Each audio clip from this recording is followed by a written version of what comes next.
పిలవగానే వచ్చిన అతిథి దేవుళ్ళందరికీ నా హృదయపూర్వక ధన్యవాదాలు.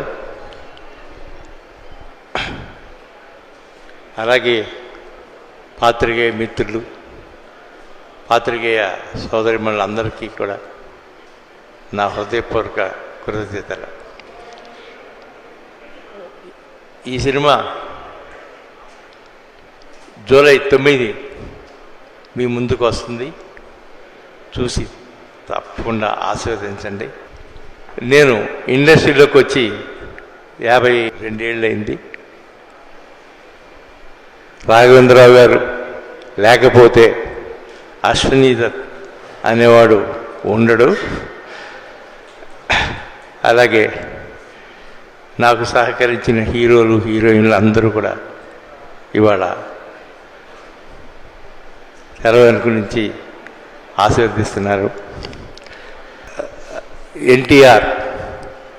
ఎన్టీఆర్ పేరు చెప్తేనే ఒళ్ళు దలరిస్తుంది అందరికీ.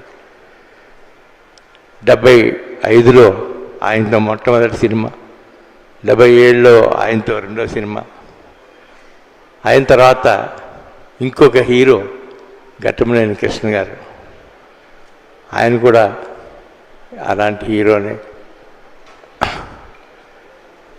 ఆ తర్వాత అందరినీ ఇంట్రడ్యూస్ చేసిన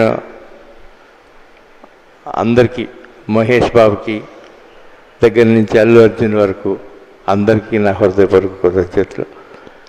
థ్యాంక్ యూ అండి. Thank you very much. Thank you sir, thank you very much. 3 generation యాక్టర్స్ని, హీరోస్ని తెలుగు తెరకి పరిచయం చేస్తూ వారందరినీ సూపర్ స్టార్స్గా మలిచినటువంటి, ఆయన బ్లెస్సింగ్స్తో మనందరికీ ప్రజెంట్ చేసినటువంటి సి. అశ్వినీ దత్ గారికి మరొక్కసారి కృతజ్ఞతలు తెలియజేసుకుంటూ ఒక్కసారి